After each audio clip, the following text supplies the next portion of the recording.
Well, good afternoon, board members. We appreciate your being here. Welcome to this October 1 meeting of the Kentucky Board of Education. I would like to call this regular meeting of KBE to order. Welcome all of you, and we are hoping to welcome a new member to the board at some point during this particular session. We also welcome those who are joining us virtually. So we have all members here except for Dr. Thompson. I hope he can join us virtually. So at this point, I'll ask Dr. Jones to please call the roll. Holly Bloodworth. Here. Harold McKinney. Justin Pate. Here. Tiffany Payton. Julie Pyle. Present. Randy Poe. Here. Sharon Porter Robinson. Here. Lee Todd. Here. Steve Trimble. Here. Diane Woods. Present. Lou Young. Present. Harper Blake. Here. Alfonso de Torres Nunez. Here. Secretary Jamie Link. Here. And President Aaron Thompson. Chair, you have a quorum. Thank you so much. Included on today's agenda is a dedicated public comment segment. The segment is limited to 10 speakers at a maximum of 3 minutes each. Do we have anyone signed up for public comment? All right, we've got a really full action agenda today, so we are, I'm going to do this. Okay. Thank you. Internal board business is jam-packed, so let's get started with that, fellow board members. We have, we'll start with the summary minutes of the August 6th, 2025 KBE regular meeting day 1, the August 7, 2025 KBE regular meeting day 2, August 7, 2025 KBE State Schools Committee meeting, the August 7 United We Learn Committee meeting, and the September 25th, 2025 KBE Awards Committee meeting. These minutes were distributed in advance. Are there any corrections to any of these minutes? If there are no corrections, then I'd like a motion to approve these minutes as they are presented. Is there such a motion? So moved. Thank you, Ms. Bloodworth. Is there a second? Second. Thank you. I'll call the question. All in favor, please say aye. Aye. Any opposed, say no. Appreciate that. We now move to our discussion of the KBE mission, vision, and goals. This is an action item. The proposed draft of the board's 2025-26 goals, which incorporates feedback from members shared during our August meeting and board retreat. They were distributed to you in advance. You have a draft watermark copy of them at your desk. Pending the board's review and action, these goals will be shared with KDE's Chief Performance Officer and the KDE staff to support the board in developing measurability and reporting protocols related to each goal, thereby in reinforcing the board's accountability to its mission and to those we serve. We intend to discuss measurability and reporting for each goal at the board's January meeting, January 2026. I'd like the board to entertain a motion to approve the board's 2025-2026 goals. Is there such a motion? So moved. Thank you, Dr. Pate. Is there a second? Second. Diane Woods. Further question or discussion of the goals, vision, mission, and goal statements? Thank you. I'll call the question. All in favor say aye. Aye. Any opposed say no. Great. Thank you so much.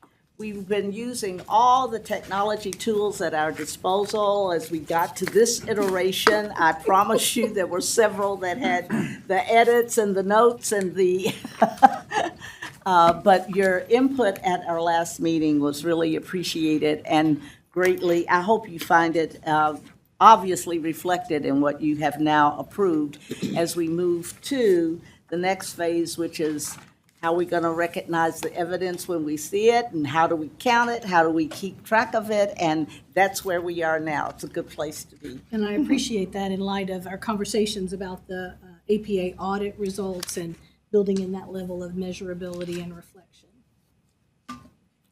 So we're getting, I'm really excited about the degree to which we can reflect on our performance too. So our next item concerns the legislative priorities that we have discussed several times. Could we bring that up on the board, please?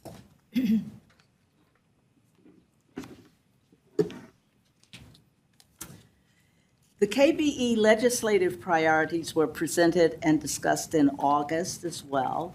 In consultation with the board chair, vice chair, the KDE staff, we recommended a couple of technical edits to the last version and we had added updates to reflect alignment with the outcomes of the 2025 legislative session. These revised priorities were shared in advance, and I'm going to ask the board to consider offer a motion to approve these legislative priorities so that we can begin structuring our strategy for advocacy to achieve these priorities. May I have such a motion? So moved. Thank you. Is there a second? I'll second. Thank you very much. Further discussion? Guidance to the commissioner and Dr. Perry will always be in order, but if you will, I'll call the question. All those in favor of adopting these legislative priorities, please say aye. Aye. Any opposed, say no. Thank you very much. Motion carries. Next in our internal board business concerns the board's self-assessment. The Kentucky Board of Education last completed a self-assessment in 2022 in collaboration with the National Association of State Boards of Education. As we discussed in our last meeting, we're pursuing another board assessment, self-assessment facilitated by NASB.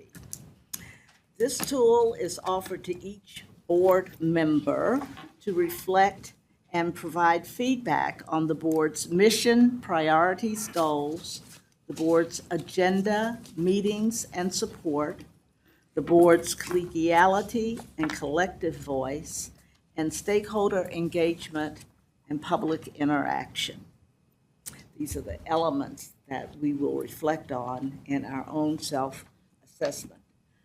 Following the October meeting, this meeting, members will receive a link to the self-assessment and further instructions. Please be on the lookout for this email. It will come from Dr. Jones, and participate in this self-reflection. Now, this is the opportunity for us to scaffold and give guidance to our own further development as a board and as individual board members. The questions would be similar to the self-assessment conducted in 2022, but results of the 2025 survey will be tabulated and shared in aggregate for the board's review. So there won't be any individual identifiers on your response, but we do want a candid response. So are there any questions regarding our own self-assessment? Just Yeah. to clarify, and this question came up when working on the commissioner's evaluation performance appraisal. I think it's appropriate that Harper and Alfonso as new members, as well as Ms. Payton as new members, and our ex officio members would weigh in on the self-assessment as well, right? Absolutely. Okay. Even if you don't feel like you have a, background knowledge, there will be questions I think that you would have some perspective on, and we would love to include your voice in that process. Please, by all means, all board members. Okay, that is underway. And then the turnaround time is feedback by the December meeting, right? We want to report back to you by the December meeting. So when you receive the email, Dr. Jones will include kind of like the deadline. Please respond by COB on this date, and we can conduct the analysis. The next item concerns amendments to the Kentucky Board of Education Policy Manual. In the portal, you have a draft of policy changes that have been suggested. These policy changes reflect recent legislative changes, and they also reflect our current practice, such as our new meeting schedule. I would ask the board members if they would offer, if we could get a motion to approve the amendments in the Kentucky Board of Education Policy Manual. So moved. Thank you, Dr. Young. Is there a second? I'll second. Thank you, Dr. Powell. Are there questions, comments? I'll call the question for you then. All those in favor of approving the proposed amendments to our policy manual, please say aye. Aye. Any opposed, say no. Appreciate it. Motion carries. The next item of internal board business relates to the continued collaboration between the Educator Professional Standards Board and the Kentucky Board of Education. In June, members from both boards heard an update on supporting Kentucky's educator workforce from the Office of Educator Licensure and Effectiveness and the Office of Legal Services.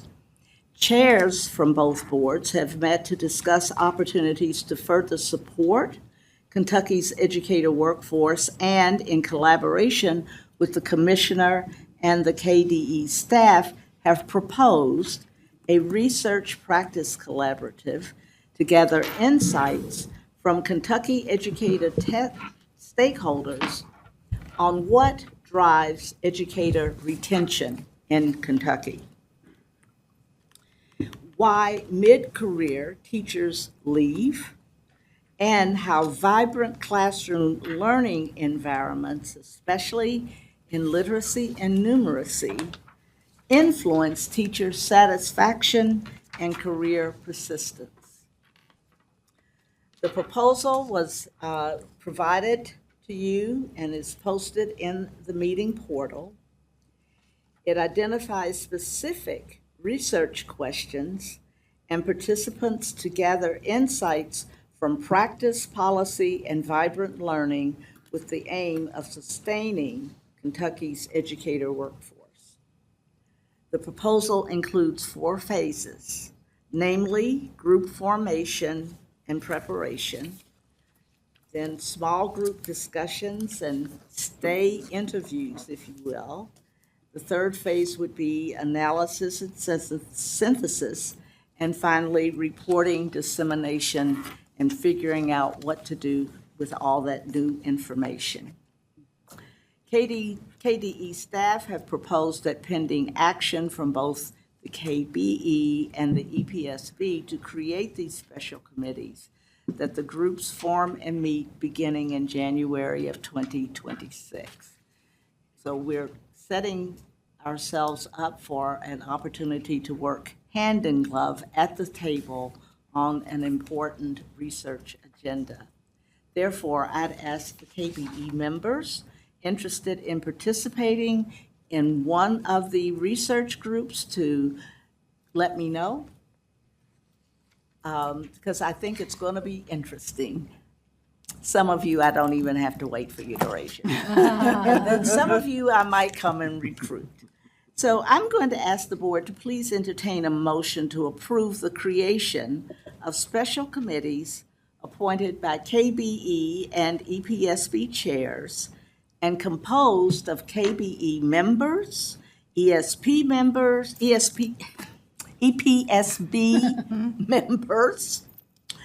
KDE staff, and external partners for the purpose of understanding and supporting Kentucky's educator workforce with particular focus on factors influencing educator retention and the role of vibrant learning environments in promoting teacher satisfaction and career persistence. May I have such a motion? I'll make that motion. Thank you. Is there a second? I'll second. Thank you. And I would just add a couple thoughts. This reminds me, Holly, of a conversation we had maybe even 4 years ago now when we were looking at impact data, and we were all stricken by the number of teachers in years 5 to 10 who were leaving the profession, and kind of gobsmacked by the direness of those data, and have been thinking about and chewing on that question for a long time. Dr. Brewer was the first person I had heard use the term a stay interview. I teach HR to aspiring principals and superintendents, and we talk about exit interviews all the time and how important they are, but I love flipping that upside down and saying, Alfonso, you're in year X, why are you still at Bloom Elementary? Why are you still in Jefferson County? Why are you still in the profession? And seeing what we can learn. It's so much more of a, it's not a deficit model, it's an abundance model when it comes to thinking about those who are in the profession and demonstrate the persistence to stay with us. And I think there's so much to be learned by that. And I know the next round of impact data are out really soon. So thinking about this research collaborative approach to gathering even more information from the field and then beginning to triangulate that, especially with KBE and EPSB working together. And then, of course, bringing CPE in to think about what the full landscape of teacher retention looks like in the state, I think is really, really powerful. I hope there's a lot of work happening on the front end, the recruitment side. We know Go Teach KY is out there doing that kind of work, but I do really feel a burden to support those teachers in the field who get to that hump where burnout is just so common. And we've got to stop being glib about, 5 to 7 years and they're gone. That's just not acceptable. Too many resources have been invested in those people, and they have so much to offer our students that I'm really excited about this work. And I'm with Ms. Woods, I'm ready to volunteer and get started. I think just for, I think I know this because of our conversations, but these meetings will happen outside the regular meetings of the KBE, not unlike what we do with awards committee, for example. So, and probably quite often virtually to the extent possible, so that those of you who want to be engaged. I would also ask if you have partners, higher ed prep partners, or like graduate school programs like the one I work in, where we actually have sitting teachers in the program, but other partners who might be willing to join in these research collaboratives would be really helpful too. Or a graduate student who wants to get into some gritty, real Yeah, get world some data. research in a data-rich environment. A doc student, all doc students volunteer our way, yeah. Yes. So we're being asked to consider being in one of the small groups. Who is actually doing the research? Like, who's putting it all together? Who's doing it? So that would be the staff of EPSB and our And policy. KDE partners. And So it's the not that KDE staff. collaborative center, like that research place that we're, is that just early? Yeah, I don't think we were talking about engaging an outside Okay. evaluator, but instead doing some of our own Okay. roll up our sleeves, Yeah. data Okay. collection and analysis. Yeah, Well, we got a and lot we of could get some policy folks with articles the out of chops this. to do it. Yeah, I think Pubs. so. All about the pubs. Well, and yeah. you know, here's one of those times I'm proud to say we're looking at our own data yet again after it has been reported to us. Yeah, yeah. It was like, A deeper dive. we were stunned. We were quite quiet after that report. And we knew there's something terribly wrong here because we knew how to intervene in the early years of the career teacher, and we were trying to put together all the scaffolding for the mentoring and the support in those first 3 to 5 years when you could risk losing a lot, and we do. But to know that after investing, you're seeing your future, the bench for leadership and expertise leave the profession. Why? And we only knew that it is happening, but we got to find out why so we can craft the appropriate intervention.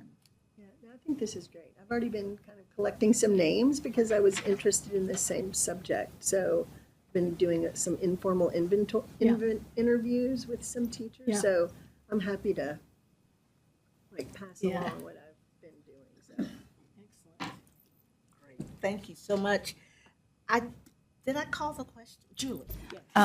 So as I was driving down here, I was listening to the local principal advisory council meeting. Oh, And there was great discussion on this in that meeting. Something one of the individuals said was, the grass may always be greener someplace else. You need to make sure you're watering your own grass so people stay. Yeah, I love that. Oh, wow. Listen, as a neighboring district to Fayette County, when I was in Jessamine, I used to joke with Stu Silberman, I'm training up a good crop of teachers to come to you in a few years. It wasn't funny. It hurts. But I think a number of those individuals would be good to tap into. for Yeah, this. yeah. And to go along with what Julie was saying, the Principal Advisory Council there was a large amount of time dedicated just to how can we keep our people? And what were the small things that they were doing to keep their staff members? Yes, of course, pay would be great to add it to the pay scale, but there were so many interesting strategies, if you will, just part of the culture. So it was. I think this is good research. It's on the topic of so many different areas and so many different groups. Yes, Alfonso. Yeah. So as a teacher, I'm part involved in this. Not only I would like to volunteer myself as part of these efforts, also I'm wondering in reading the document that was shared with us regarding this research practice collaborative, and I'm thinking about the participants. The last section that says education focused community stakeholders. Would this be an opportunity perhaps to involve in the process the teacher unions? Because they have the data that we have been talking right now, that's something that is on their daily conversations, whether it's Jefferson County Teachers Association, whether it's Kentucky Education Association. Those are the kind of conversations that they are having in their respective places. So I think this could be a very interesting opportunity to use their expertise and knowledge in bringing that data and perhaps provide a perspective to the research and to the conversation that is not, how to say, it's easy to collect data, but thinking about the Kentucky United We Learn Council and thinking about how it came to be over the years. It all started because of empathy interviews. It all started because the people involved in that initiative created the space to have conversations that were not so easy to have. So thinking about community stakeholders, I believe, and I would put it as an idea in regard to this could be a very interesting opportunity to hear what those teacher organizations have to say about this. I think you make an excellent point. I think we already got a thumbs up for the VP of KEA too. So in the room today, we talked with JCTA and the other Right, professional right. institutions. I agree, Alfonso, empathy interviews, and I think that's what we have in mind, that these are really scripted, but with open-ended opportunities for our interviewees to really contemplate their lived experiences. What are the stressors? What can we learn from practicing teachers that create real action on the part of our board and on the part of the EPSB board to let our mid-career thoroughbreds know that we hear them and have some plans that would make their experience better and keep them in the profession. I think people are feeling desperate around that question right now. I also love the question around vibrant learning. I think all of these, the way they've unfolded, Meredith, Glyptosan, all come out really powerfully around this idea of a broad and deep understanding of the mid-career teachers' experiences in Kentucky. I think that's important. I just have one question, Dr. Robinson. As we look, you're talking about looking deeper, is NASB going to be involved in any of this as a partner?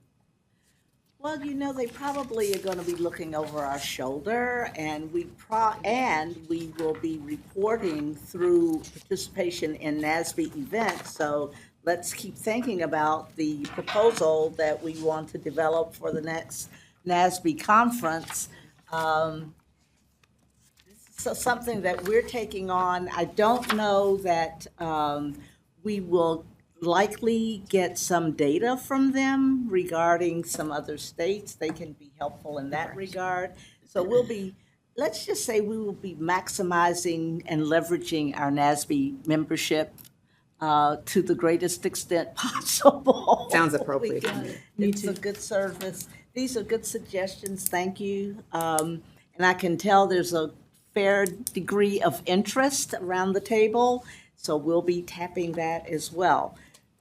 Did I call for a motion? We have motion and second. Yeah. We have a motion and a second. I will call the question before you change your mind. All those in favor say aye. Aye. Any opposed say no. Thank you very much. We're off and running. It's been great working with the EPSB members, and we'll have, Amber will be on tomorrow? Okay, Amber will be with us tomorrow to make a report. The next item concerns the strategic priority and criteria for the 2025 KBE Kevin C. Brown Strategic Priority Award. And for that report, I'll call on Ms. Powell, please. to Thank you very report much. For the committee. So the Kevin C. Brown served at the KDE in various roles from 2004 to 2018, including as the Interim Commissioner of Education from December of 2019 to September 2020. Brown's time at the department throughout 2020 was marked with significant challenges that called for strategic educational leadership and clear ongoing communication that was forward-thinking, action-oriented, and aimed at advancing efforts to educate, feed, and support Kentucky's 650,000 students during a global pandemic. I wasn't on the board then, but he stands out to me as a figure, so. Yeah. The priority area for this award changes from year to year based on the desire of the board. On behalf of the awards committee, I would like to share that the committee met on September 25th and identified the following strategic priority area and award criteria. The 2025 Kevin C. Brown Strategic Priority Award seeks to recognize a public school district that has demonstrated a strong commitment to developing and/or implementing a localized accountability system. As stated in the Local Accountability Design Guide and Toolkit released by the Kentucky Department of Education in September 2025, well-designed and effectively implemented local accountability systems lead to transformed and vibrant student experiences, enhanced community engagement, and partnership and increased transparency with actionable data to inform educational improvements and decisions. Criteria for the award include evidence of localized co-creation to define student success.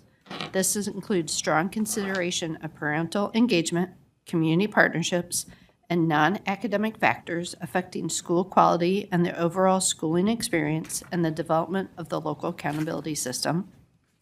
evidence of collective commitment to create learning experiences that are relevant, authentic, and joyful for every learner.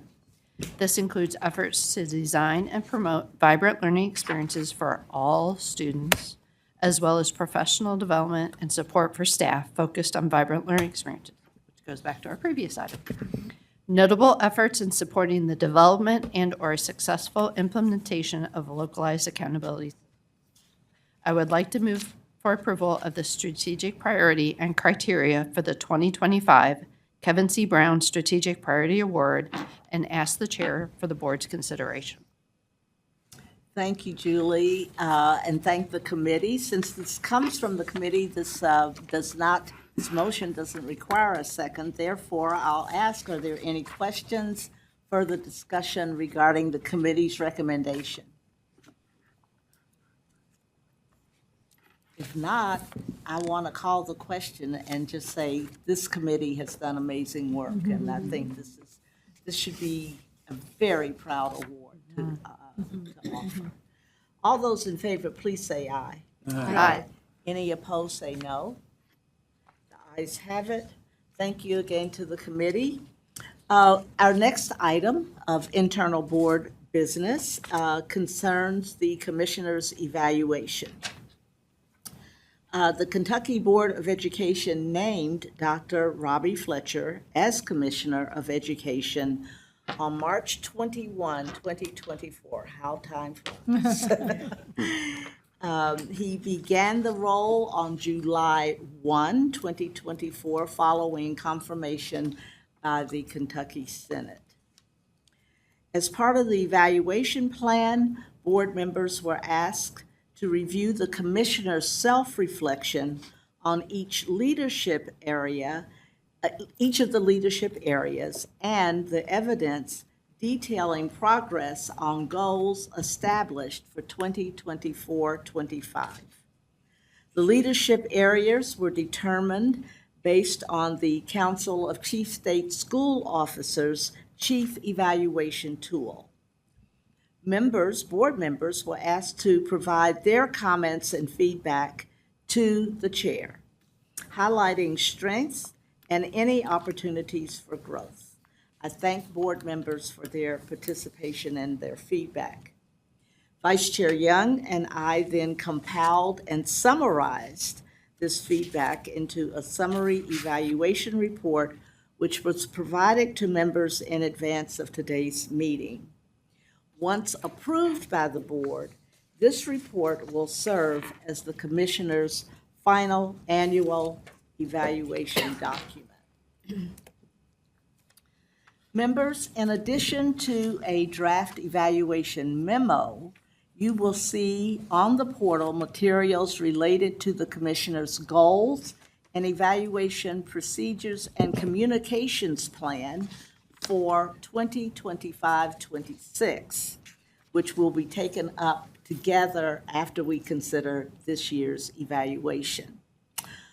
I would sum up everything by saying, Commissioner, you came to us at the starting block of a marathon, but you have gone at it at the pace of a sprint. And that's the continued pace we see. We honor, we celebrate, and I think the overall underlying concern for you is that you take your goal of work-life balance very seriously. To open this discussion, though, we would like to invite the commissioner to share a few comments and introduce a short video highlighting his notable moments in his first year as our commissioner. Dr. Fletcher. Thank you, Chair Robinson. And of course, my first year has been involved a lot of significant challenges, including a $14.7 million shortfall in SEEK, an ESSER liquidation rescission we had to manage advocacy efforts and the reapplication process for over $50 million. Also, the preparation of a declaration of harm. That we were preparing for a possible multi-state lawsuit concerning the withholding of over $80 million in title funds. And all this while completing a 10-month APA audit. So I would like to say, I'd like to extend my sincere gratitude, not only to the support from the board, but also to the hard work of Team KDE. The leadership team and the members of this team have worked diligently countless hours and have had a sincere commitment to helping the districts to overcome these obstacles, how to navigate the work through this. And again, everyone on the leadership team and others that may not be directly on the leadership team but still constitute Team KDE, I want to say thank you on behalf of the commissioner. It was a lot of Herculean efforts, if you will, as we were going through, and they were accomplished and navigated as a team. So thank you for that. But also, I do want to say there was a lot of, great opportunities for engagement. I've been able to connect with students, educators, legislators, community stakeholders throughout the Commonwealth, including, there's been numerous school visits. As a matter of fact, I invite you to come into my office, and I have a map of Kentucky, and I have pins on every district that I've been a visit with. And again, the goal is to stick a pin in every single school district at some point. 9 town halls while navigating a snowstorm and another snowstorm and another snowstorm. In reference to the work with the model framework, we've had multiple meetings with legislators, both individually and as groups. Keynote speaking events, which have been phenomenal. I've enjoyed those, and I've learned more from those than the knowledge I've given out. I serve on multiple boards, also participation in 15 different advisory councils, which always, just like the Principal Advisory Council that was mentioned, always great topics and discussions. And of course, collaboration with different partnerships, whether it be with the continuing education continuum, of their workforce, our SWAT, KWIB, and others. Again, great opportunities for the commissioner to connect with people across the state. Now, you've seen the self-evaluation tool. You've seen more data, and again, all of these are wrapped around. As a matter of fact, if you look at the communication I give you each week with the help of Clifton St. Jones and also with Stacy Ball and others, we try to give you the information that it wraps around the symbolic, cultural, educational, human, and technical leadership aspects so that it's easy to point those out. They're also in alignment with our board goals. That's the other part. But the best part, the absolute best part about being commissioner is visiting schools in our Commonwealth. I've seen things that I've been so amazed by.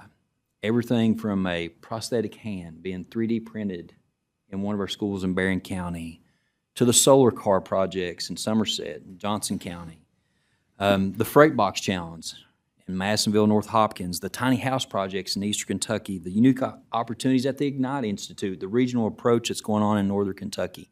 And I could go on and on and on. And my goal is each time that I go to one district, I try to share that story with the next district so they can learn from each other and work together. So again, that's been one of the absolute blessing about being commissioner. But also, too, I'm pleased with our progress towards our new accountability model. We had a meeting yesterday, which was a very promising meeting. As a matter of fact, we've had several. Dr. Brian Perry and I have met individually with representatives and with senators. We feel good about the direction where we are and where we're going. I also like to thank Team KDE, the Cool Council, KBE, for the work that's been done, and thousands of educators across the state, because I believe I'm so excited with where we are in education.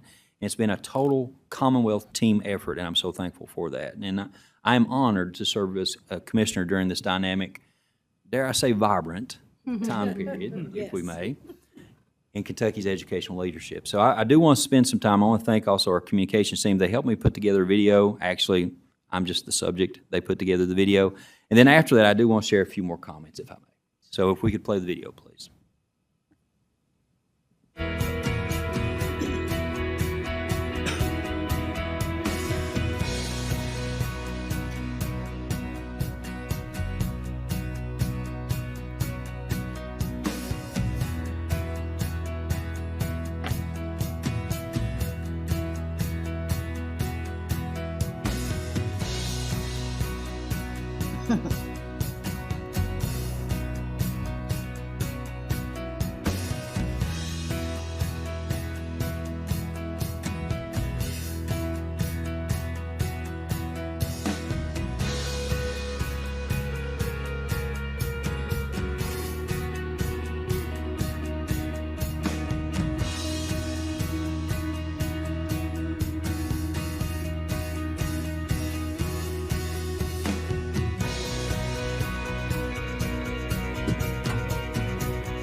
Again, I wanted to highlight the opportunities that I had to be with students. And again, I thank the communications group for putting this together for us. And you see pictures from All In for Ag. You see pictures from our, other days that we've had throughout the state where I've done school visits and things of that nature. But again, that last picture sums up the best part. Being able to look eye to eye at a child and just ask questions and to shake hands and talk to each one.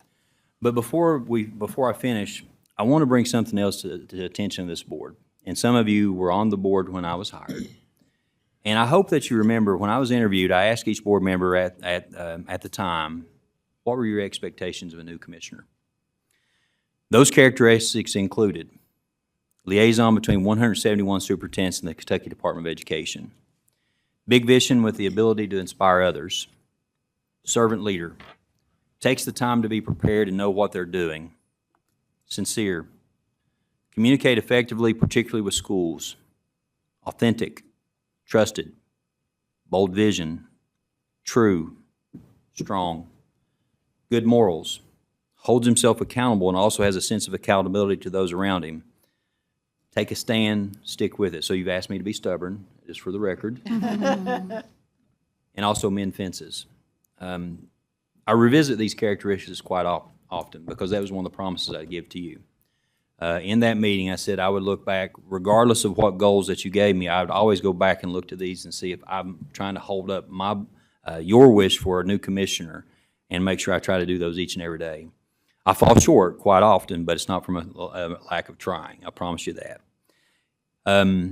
Again, it's been an honor. I've enjoyed this, and I look forward for many more years, and I hope that the evaluation reflects that as we move forward. But again, thank you for the opportunity, and I'll turn it back over to our board chair. Thank you, Dr. Fletcher.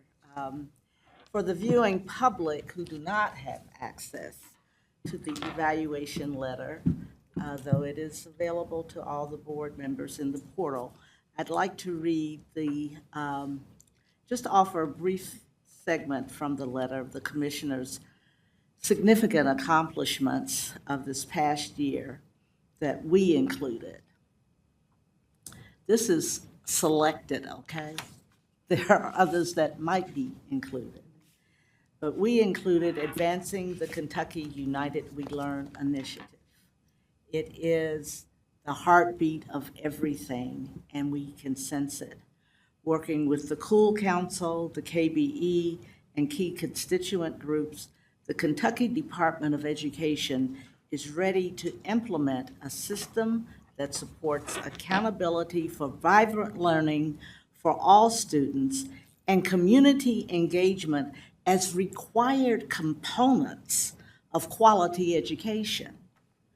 This initiative now engages more than 18 local laboratories of learning, the L3 districts, in deliberate focus on desired outcomes for students aligned with the model Portrait of a Learner and measures of student performance that supports their growth.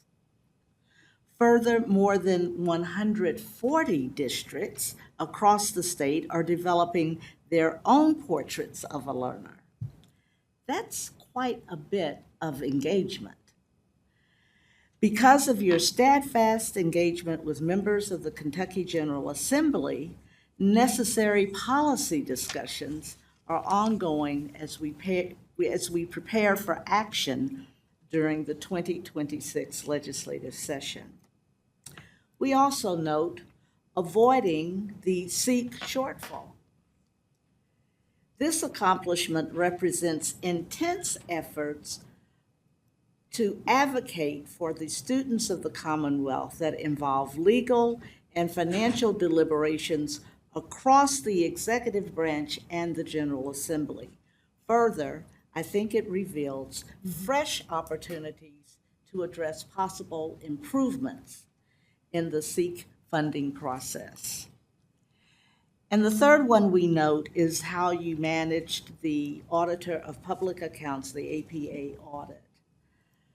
You are to be commended for the openness with which you engaged in the APE audit and the same openness with which you responded to and shared the audit findings. Overall, The experience was one of learning and growth, and your steady leadership ensured that the audit, though it was expensive, will be a productive lever for those of us at the department and for the board as well. Now, to set up your goals for further growth, we went to your own measures, Dr. Fletcher, and reflect. We conclude on behalf of the Board of Education, we commend your diligent and impactful leadership over the past year. Your accomplishments reflect both steady stewardship and bold advocacy in advancing teaching and learning and modeling openness in the face of external scrutiny. At the same time, you've demonstrated a willingness to learn and grow as a leader.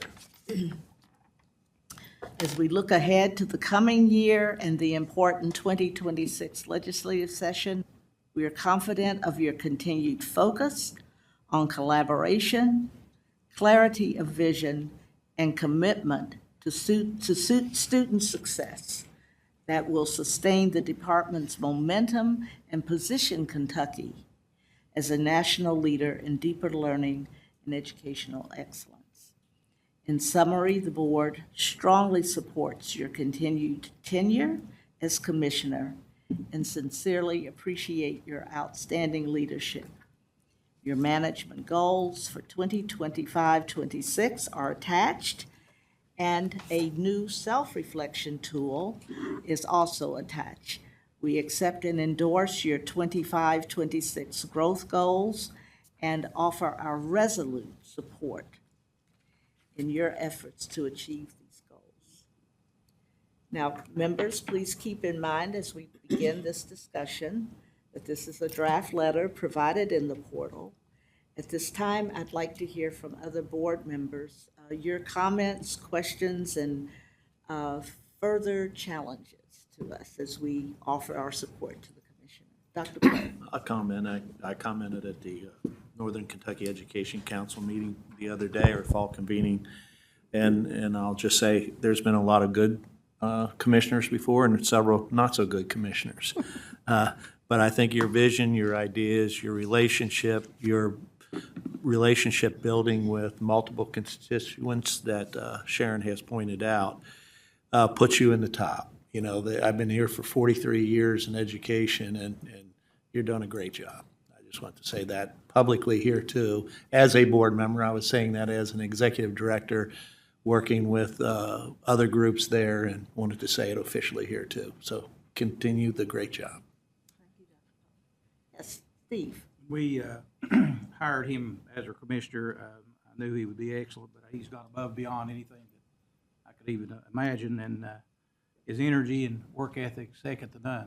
I mean, he's just outstanding. And I think everybody in Kentucky knows who the commissioner is in the schools, and even parents and things. So I just appreciate him making us look good as a board when we hired him. So smart.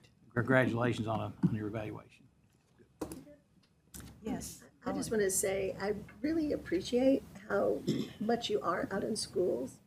I have a kind of a recent graduate that just emailed me the other day and said, the commissioner is coming to my school and he's going to be in my classroom, and can you come too?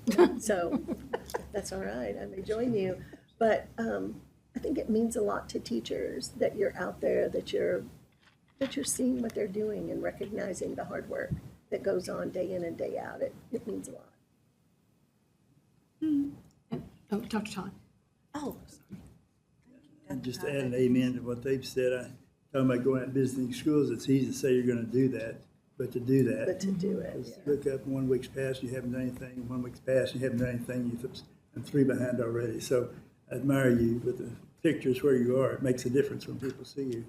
And also, when you came into this, you came in at a season of a lot of change going on in this approach to assessment and accountability. And you've been willing to take that where it was and move it forward. And that's not an easy thing to do. Many leaders come in and want to do their own thing. Say, that sounds good, let's just kind of go this direction, and you haven't done that. So I appreciate that and admire you for what you accomplished. Chair Robinson, I was just going to add, we talk a lot about leadership knowledge, skills, and dispositions.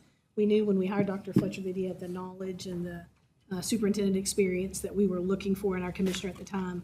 But you have proven to be really willing to build the skills and muscles that you need to take that giant step into state agency leadership. And it's been delightful to watch you grow in that way. But I wanted to just comment on dispositions.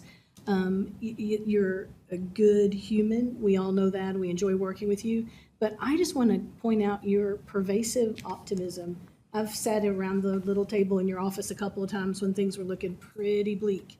And you bounce right up to, and we're going to start looking for engagement and solutions and problem solving and jump right into that. And I always feel buoyed by that positivity and your willingness to solve problems, meet folks where they are and solve problems. And dispositions can be taught and learned, but you brought that to the table for us, and I really appreciate it. And I can't help but think your team here at the agency do too.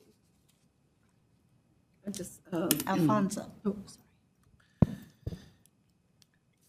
With the perspective of somebody from the outside, and if I may, Chair Robinson, share a little bit of my own feedback on this. It's interesting to me that among all the materials that I have read, you haven't brought up your ability to bring everybody to the table. As a person who has been teaching and not been involved in the board for the last year, so my perspective is limited. But over and over and over again from outside this agency, I think that you have excelled at that ability of bringing everybody to the table. Being able to build bridges between people that may not share the same perspective, but you have created the ground for them to work together and move forward. And this may be a very small drop of water in the ocean, but one clear example of that is the fact that you created the opportunity of engaging with people during those townships, right? During those town halls. You provided the opportunity to connect with people in languages other than English. That's something that if I were to check with every commissioner of education in the 50 states of this country, I wonder how many of them could say that. I wonder how many of them could have the cultural humility to understand the need, provide for that need, and bring those voices to the table. In doing that, you have addressed a lot of issues that could come as a result of not doing that, right? Like you have addressed exclusion and disengagement, you have addressed misunderstandings and lack of trust, you have addressed the limited reach and impact of doing things in just one language. You have addressed the loss of cultural richness that make our state rich and resourceful because the amount of people with different backgrounds and different perspectives. You have addressed the lack of access to services.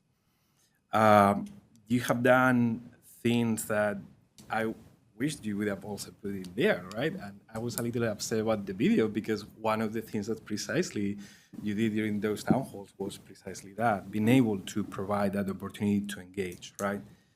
In doing all this, you have worked, to me, as from the outside, you have clearly worked towards creating a truly inclusive, engaged, and empowered community of education where everyone feels welcome, understood, and able to contribute. And as a teacher, as a person from outside the board, and now I'm here at the board, I thank you for that, and I commend you for that, and I can only encourage you that you continue doing so. So please, continue doing so. Take a bow. Okay, I would just like to thank you, Dr. Fletcher, for everything you do. And one thing about you that I really like is your human leadership.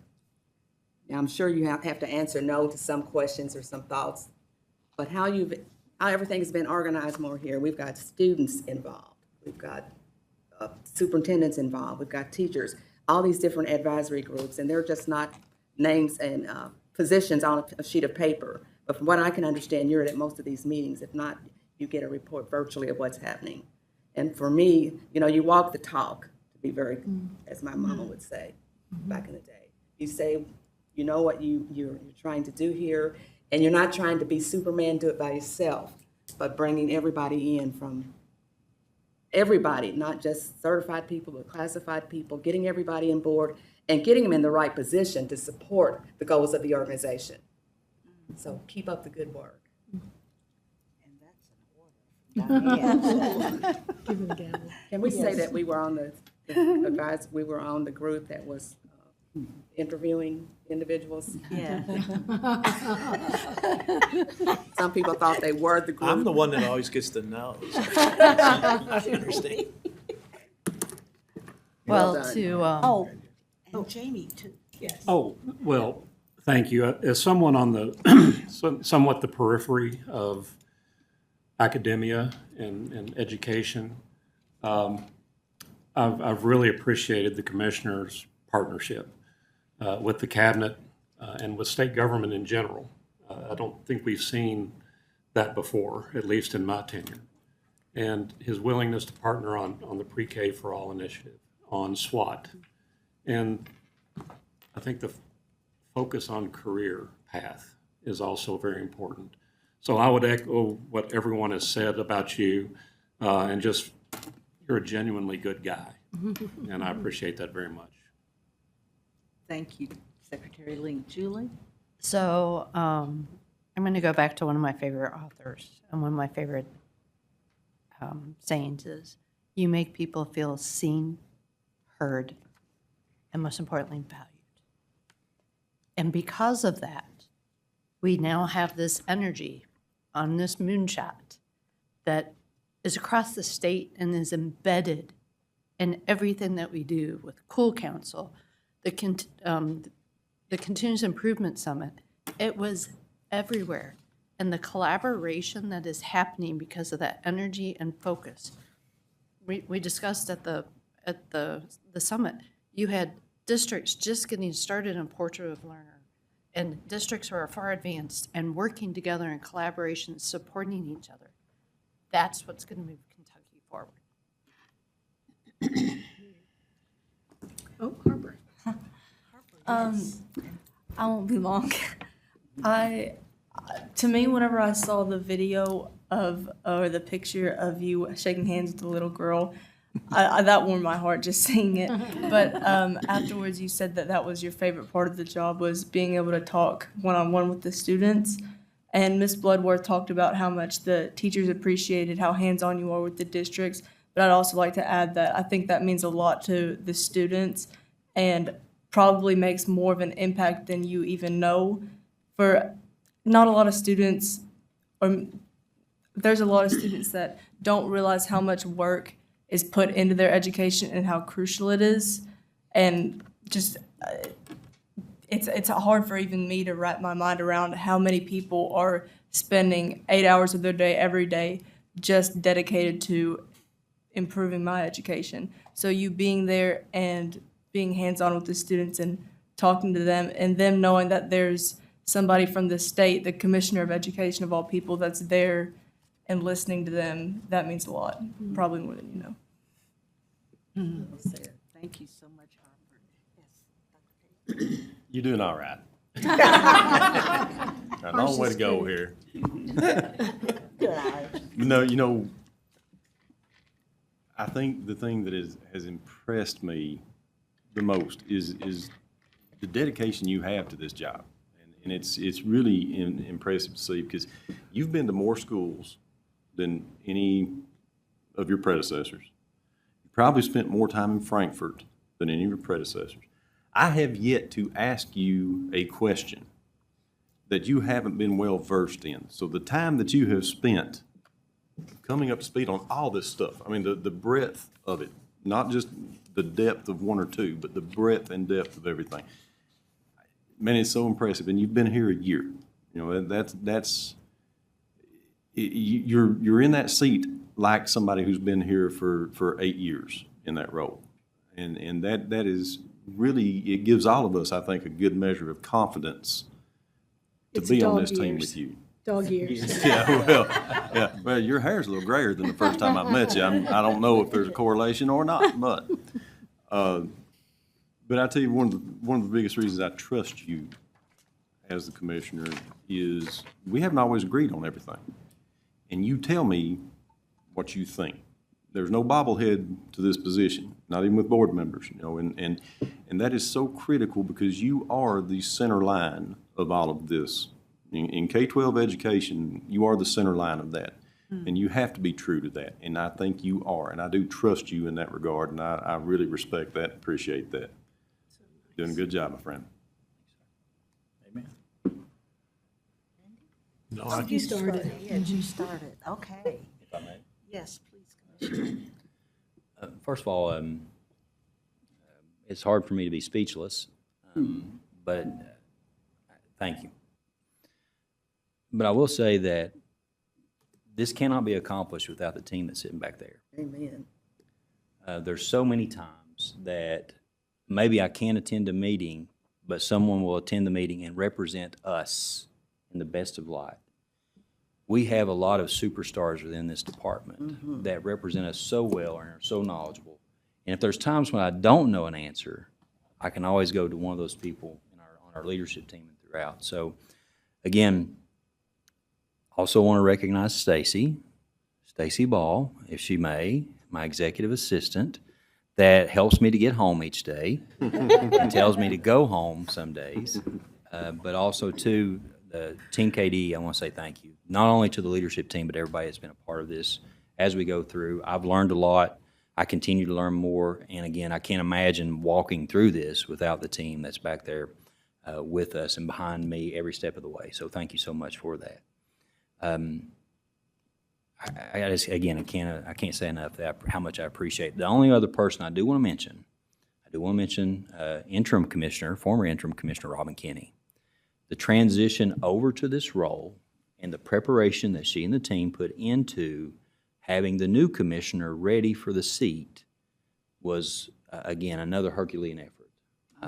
The notebooks that I was presented with, the conversations, again, Robin and also the leadership team, the transition into this role, I can't imagine the transition to this role without her help and also with the team. So again, I want to say thank you. Thank you for the kind words. I will do my best to live up to your expectations. Well, Dr. Fletcher, we really are looking forward to that.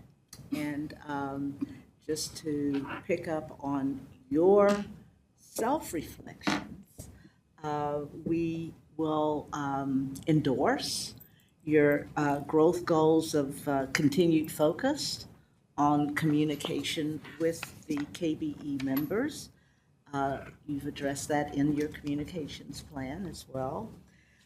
Continued efforts to build relationships with the Kentucky General Assembly in support of public education. The increased focus on how Kentucky United We Learn is actually going to pay off for our most vulnerable students. We desire more information and highlighting of that information because we know it's happening, but our communities need to know it's happening so that we can reinforce their belief in themselves and their determination to see these things come to fruition.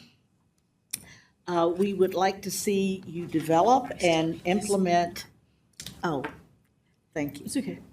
Develop and implement a strategic plan, a comprehensive strategy to address critical education workforce issues, a focus on teacher recruitment, retention, and support, and establish a protocol for regular reporting on the commissioner's growth goals to the board as we think further about our documentation efforts here at KBE. I'm going to call for a vote on those goals, but before I do, I am going to ask the board to please approve the commissioner's evaluation memo in a formal motion, with a formal motion. Make that motion. Thank you. Second. All right, thank you. We have a motion from Mr. Trimble, Dr. Poe. Pardon me, I'm going to call the question. All in favor, please say aye. Aye. Any opposed, say no. Thank you very much. It seems a little bit anticlimactic, but it's officially done now. So further, this recommendation for the evaluation procedure will be the same as the 2024-25 evaluation year. The commissioner will be asked to provide a self-reflection and a narrative related to progress toward goals established by the board. Members will then will have an opportunity to provide feedback to the chair, and I will prepare the subsequent evaluation letter. Then we have the proposed communications plan. It is similar to last year's, outlining the information and materials the commissioner and the department will share with board members. There are 2 additions for the 25-26 proposal. Notably, board members will receive copies of the KDE Communications Bulletin shared with Kentucky lawmakers, and 2, members will receive a communication from the commissioner to the board specifically addressing updates provided in the bi-weekly check-in call with the chair and the vice chair. I'm going to ask the board to entertain a motion to approve the commissioner's goals as well as the 2025-26 commissioner evaluation procedures and communications plan. These materials are in the portal, and I would ask for a motion to approve them at this time. So moved. Thank you, Dr. Todd. Second. Do I have a second? Thank you. Further questions and comments? I think we've addressed a lot of these issues in our commentary and comments with the commissioner, so I'll call the question.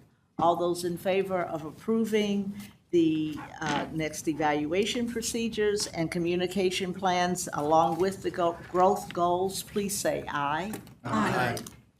Any opposed, say no.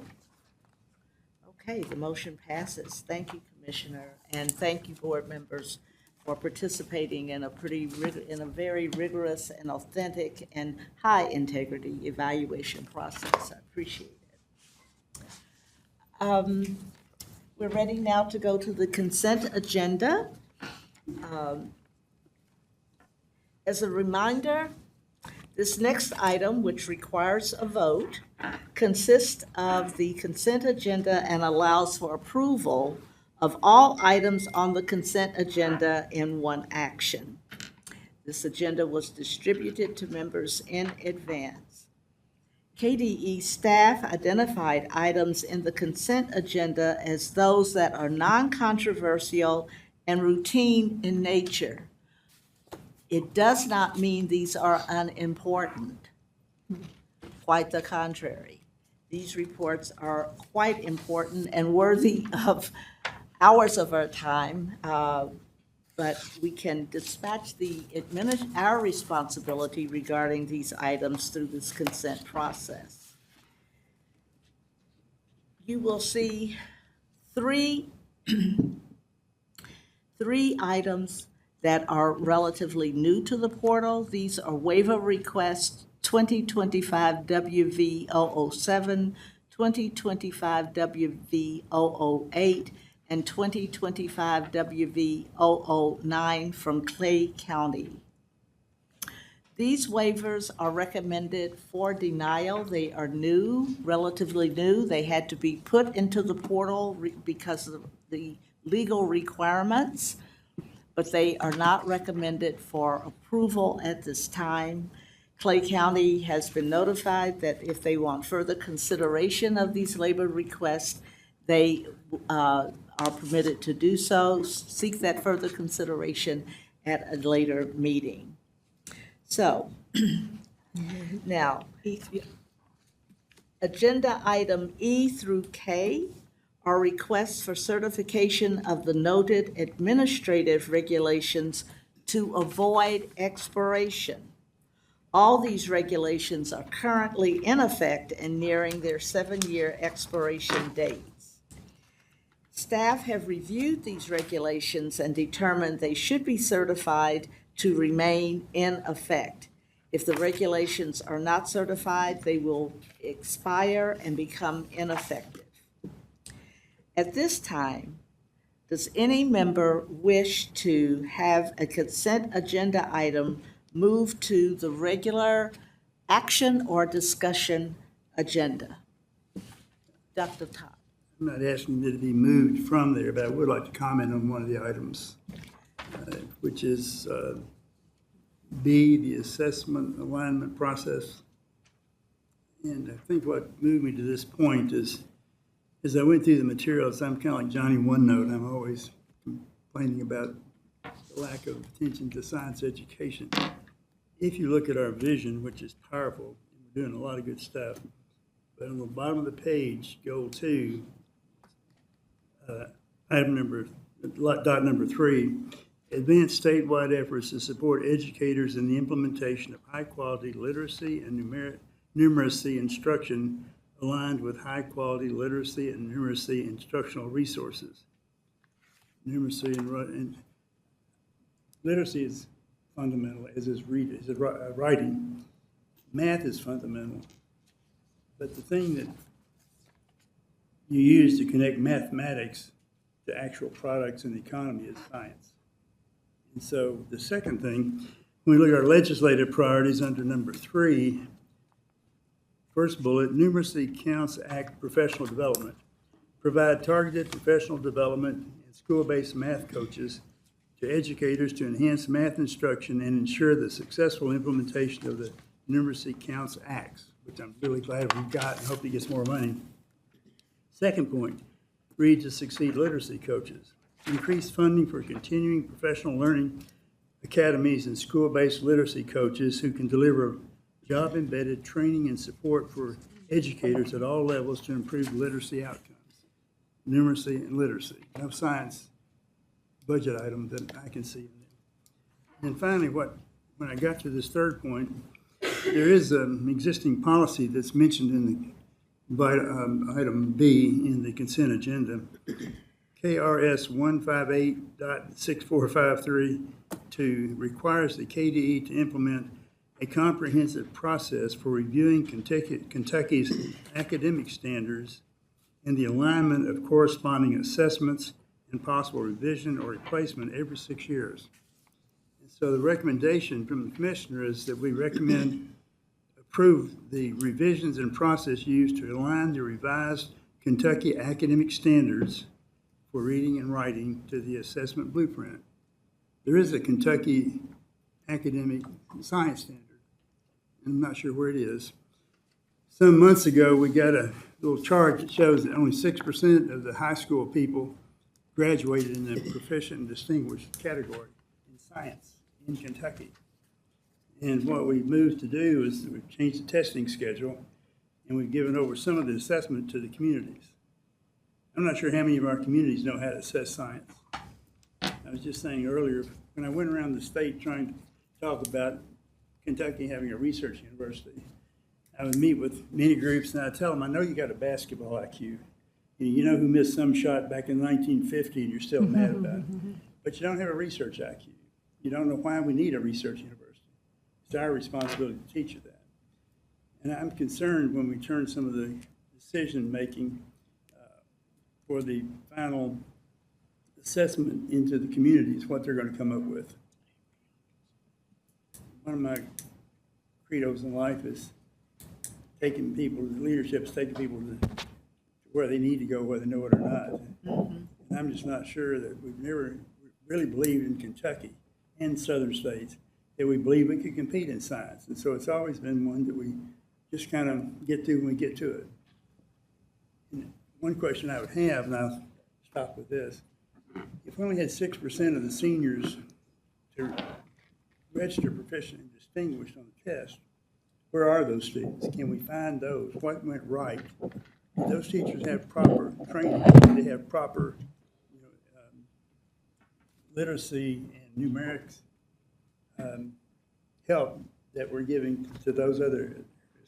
So I know I've brought this up a lot of times, and I just feel that we are doing so much in this case, but, and I'll say there are people racing around this country, this state, wanting to make sure we have people who can go out and assemble everybody else's ideas. I've said this before.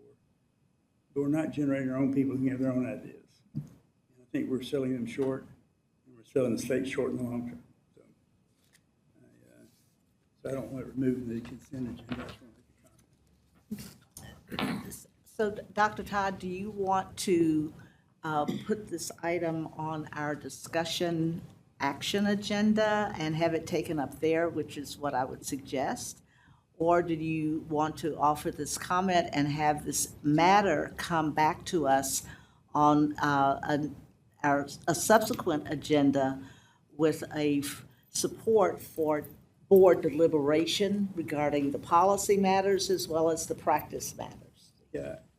Because I That would think make more you're. sense. I should have spent more time down here with the commissioner and others trying to express my concern, but it just seemed like it's just not getting anywhere, and I just feel like I would like to have more time to spend. I mean, I really think you can go into this data. We have 6% of the kids in this state that were only the ones that graded high enough to be proficient and distinguished. We should be able to find those kids, what school they went to. Does that school have really, really good teachers, or were they just really bright kids that happened to grow up in a home environment that spurred it on? There's something we can do when you have data that's that bad. I mean, it fell off the rock from, I guess, 30% in 2018, 30% in 2019, 14% in 22, 10% in 23, 6% in 24. I might offer a path forward, Lee, to think about if this works for you, and that is, I'm really excited about the work sessions that we're adding in the odd-numbered months, and we have January and March with some high-interest topics, including school finance, that we've had several board members say in terms of our learning agenda. As members of this board, those are high priority. I think your consistent support and advocacy for science would be an appropriate one for even that third odd-numbered month meeting, and give the commissioner time to pull his science folks together. We know the assessment has changed dramatically since those 2018 results. So let's get a good understanding of where we are in science. Let's talk about what science looks like in a local accountability model to address your concerns there about professional engagement at the local level. And I think you're asking how do we raise the profile of science in the conversations of this board, and I think it's an appropriate call to action, and that might be a way to step forward for your consideration. That is, yes, thank you for that suggestion, Commissioner. Science wasn't left out here, Dr. Todd. This was the timeline for reviewing reading and writing standards. We went through a process with science. It started in 2020, 2021, with the science standards review in 21-22, science standards legislative process in 22-23, then the science standards in 23 and 24, and they were approved a couple of years ago. But you bring up great points. We need to continue that focus with science. But the reason why it's just reading and writing now is because of that review timeline. I saw that in that second bullet. It said you did every 6 years, and I just wondered was the time, but it just kind of hit me wrong. So. Sure, it So is the I think timeline what now. we're saying, it's high time we looked at science in a particular way, relative to all the ways that we are measuring science capacity, scientific knowledge, scientific thinking, and check it out. There's one measure that is astonishingly disappointing. Are there any other measures that are more informative? I think, Commissioner, we need to look at science as a particular topic on this agenda. Yes, Randy? Yeah, I think Lou offered up a great thing, because I have concerns too, and I always have in science, and the fact that, as Dr. Todd has pointed out, literacy and numeracy we've got to have that focus, but science is what brings the jobs and the pay from those literacy and numeracy there. And that's well documented in all the economic data out there. And that also I just want to add to the discussion that Lou said, so this point isn't missed. I want to have that discussion because I know that we have talked about switching from ACT to SAT, and that has been done and it's been settled. But my concern on that SAT point has always been there's not a direct test that we're going to have in science, and it's going to come from the literacy, the numeracy, and the other things. So I think that's going to need to be an education point for this board members, for us to understand, because in our local accountability at least, we use that ACT data that we had in comparison to our state data. And we're not going to have a direct test. It's going to be some kind of number that's computed up, to my understanding from the memo. So I would just like to know how that's, get a better understanding of that part since we're switching gears.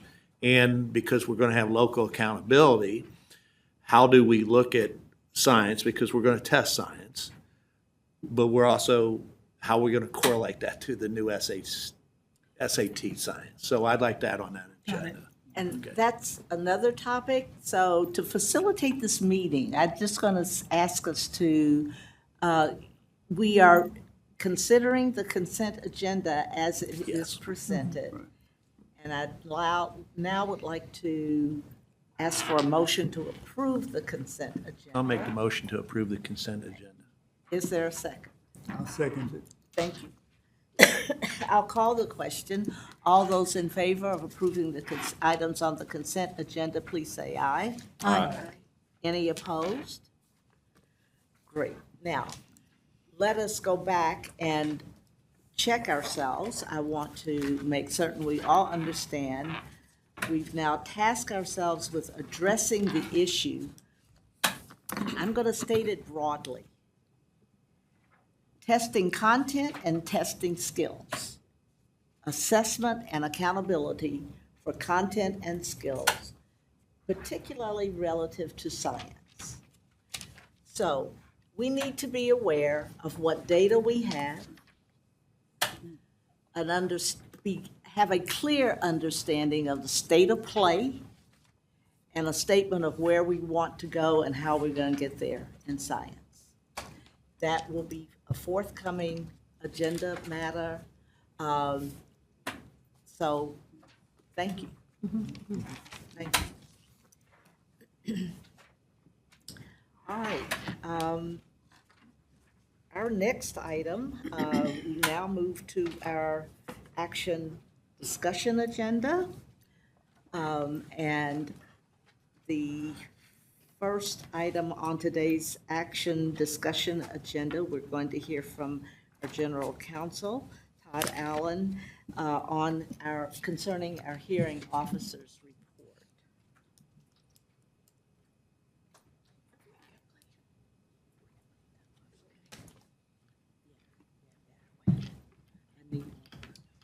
Thank you and good afternoon. Typically, the hearing officer's report is on the consent agenda, but we have a few items for your consideration this month for your review. The first is the expiration of 6 different administrative regulations.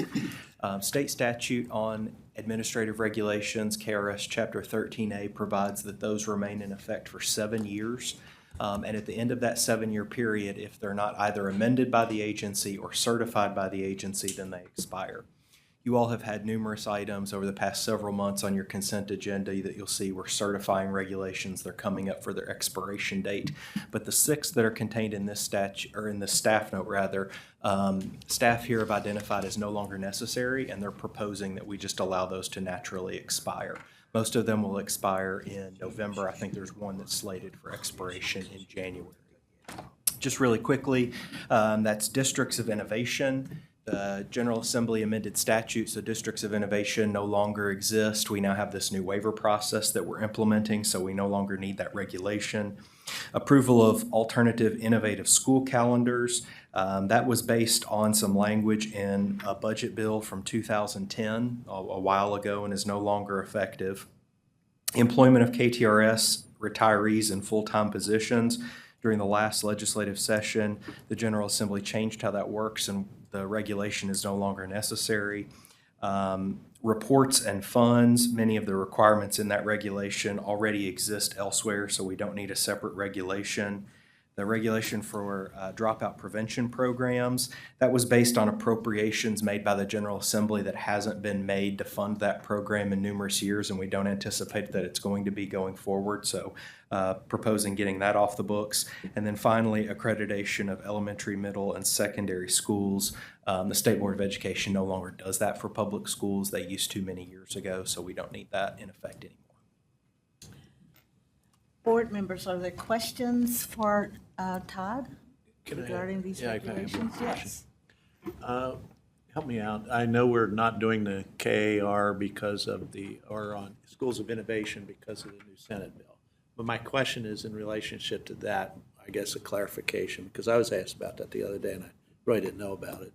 I knew about it, but not how it's going to affect this. So if a school is going to ask for an exception under the Senate Bill 200 or whatever number it was, does that exception now come to us versus the KAR before, because now it's a KRS?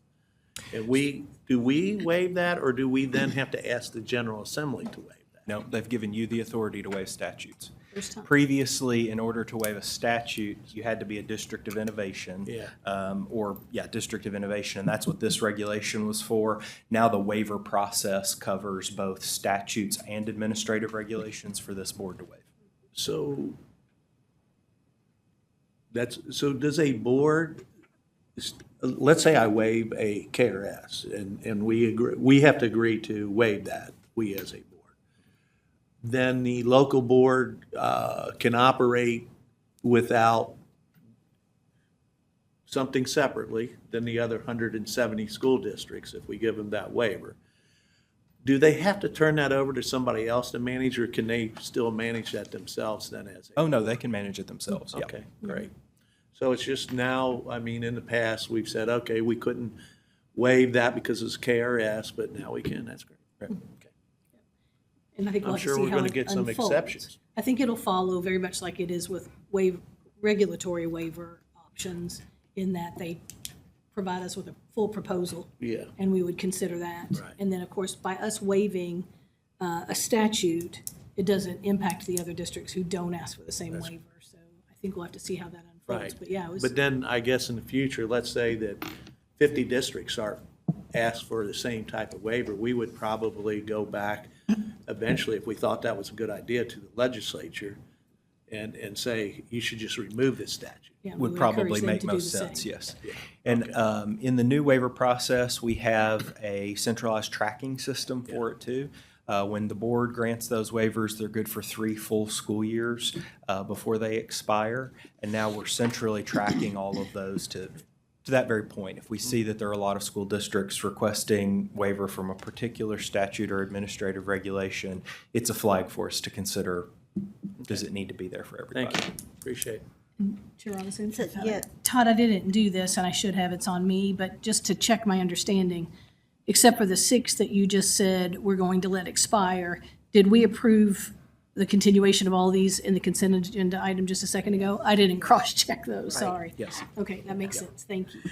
Okay, I'm gonna call for a motion, please, to approve the recommended regulations detailed in the staff note, specifically 701 KAR 5140, 702 KAR 7130, 702 KAR 1150, 702 KAR 6075, 704 KAR 7070, 704 KAR 10022.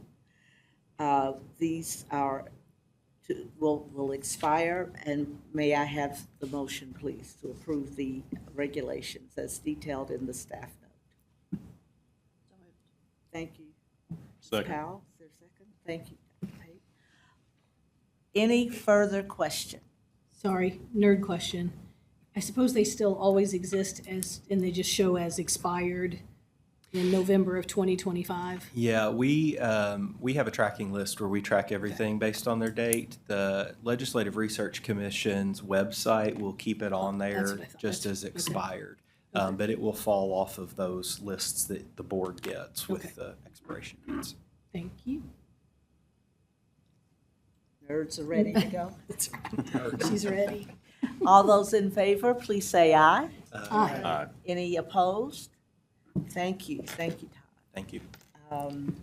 Now, the next item the board will consider is a statement of consideration related to 702 KAR 5130, vehicles designed to carry 9 passengers or less, and the standards for them. We welcome members from the Office of Finance and Operations to present this item. Good afternoon. My name is Matt Good Ross. I'm the Associate Commissioner in the Office of Finance and Operations. And I'm Lindsay Swartz, Policy Advisor in the Office of Finance and Operations.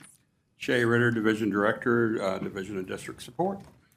So just for the benefit of all, we'll do a little backtracking, a little history. So back in the fall of 2023, districts were really having a problem getting adequate bus drivers to drive buses.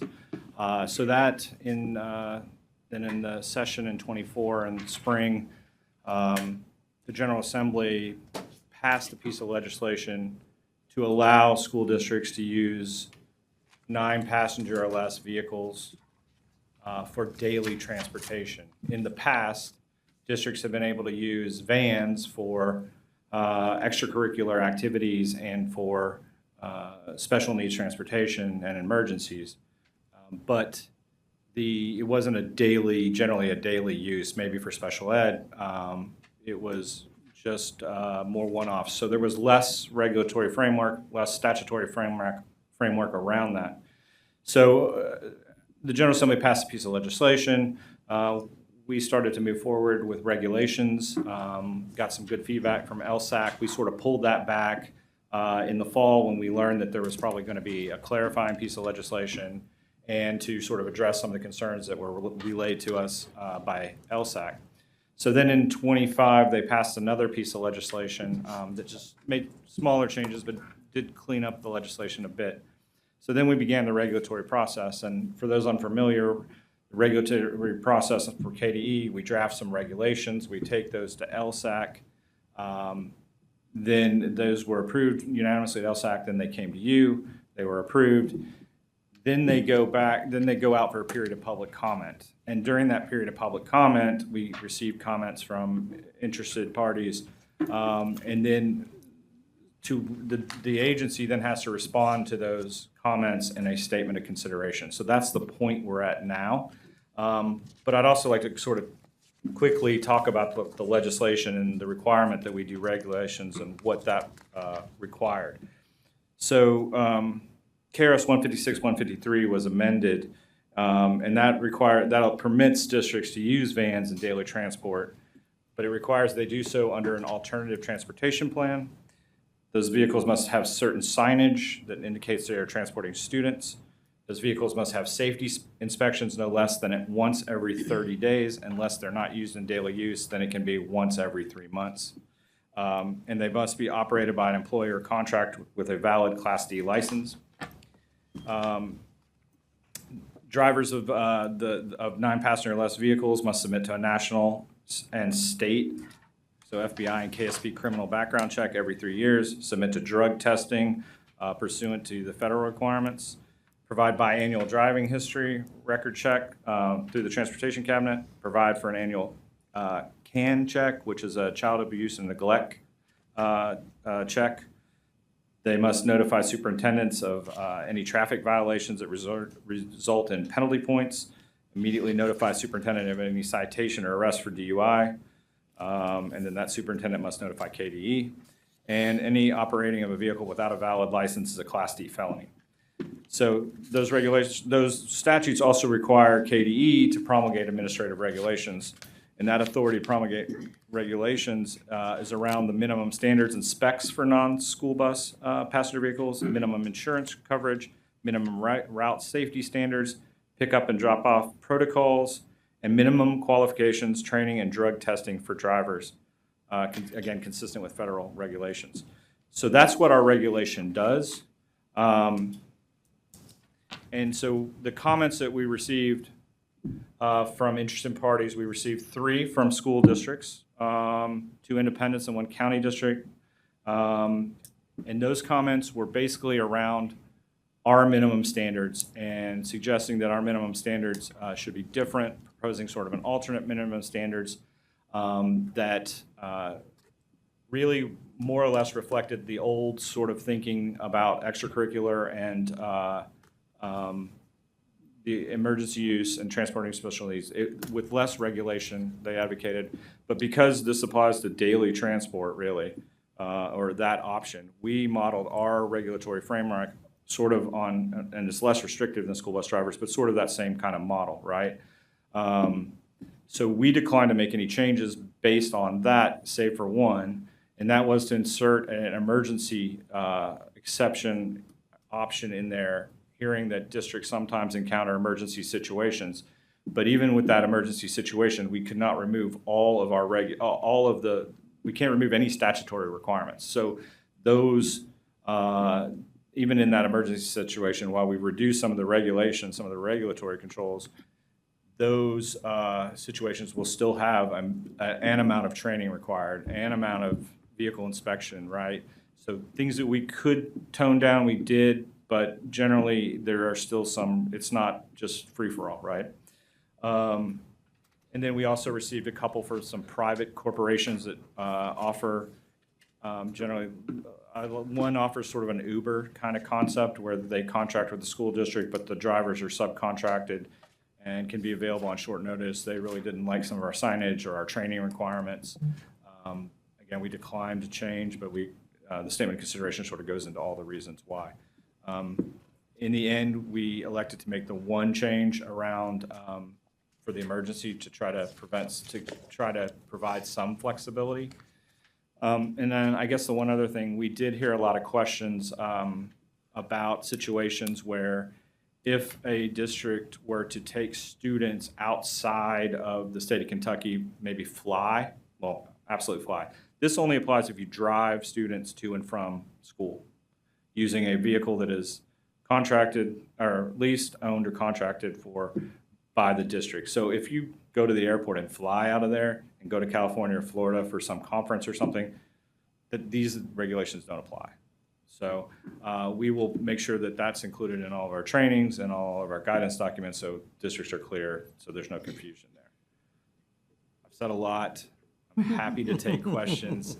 If anybody has any confusion about the process or about our regs, I'm happy to try to address this.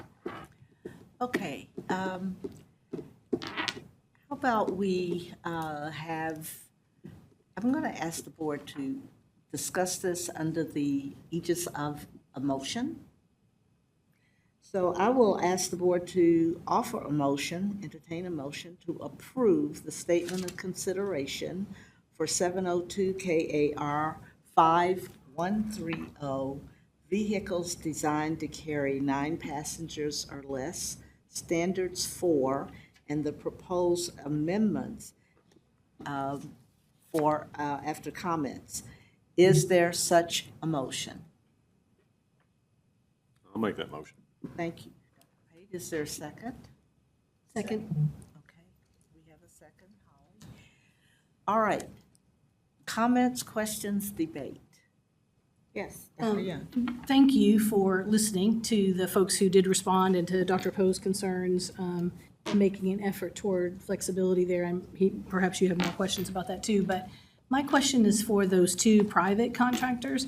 It seems to me reasonable, whether they, like it or appreciate it, or if it's harder or not, it seems to me that they're giving them notice of a reasonable request that they would follow these regulations. I don't see anything in here that's so onerous that these 2 companies can't make that happen.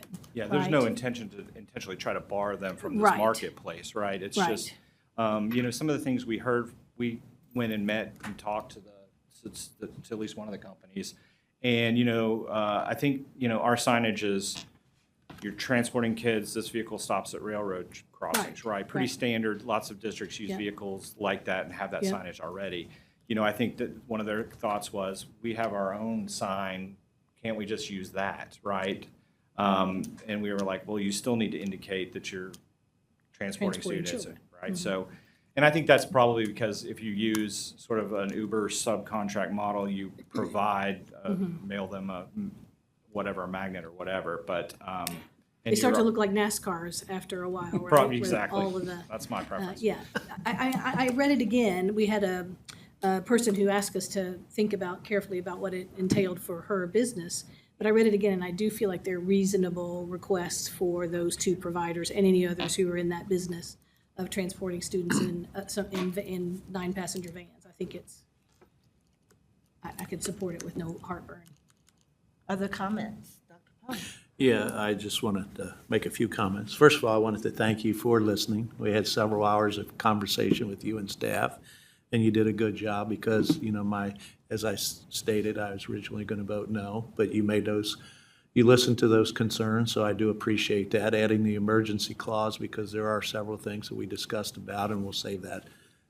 You know, we don't have to go back over those. So I do appreciate that, because there are going to be times that you're going to have to transport, whether we like it or not. And I just want to say, you know, I think you were given a very difficult task with the KRS. So my point is not with your regulations that you're drawing up, but it's with the KRS itself. So I'll end up voting for this because of the changes you made to help out. So I want to thank you for that. But I do want to say that I think the KRS is like 181. It does have some unintended consequences, and there are going to be opportunities, or there's going to be opportunities that students can't participate in because of the KRS. And that can just be a point of disagreement with everybody. I understand that.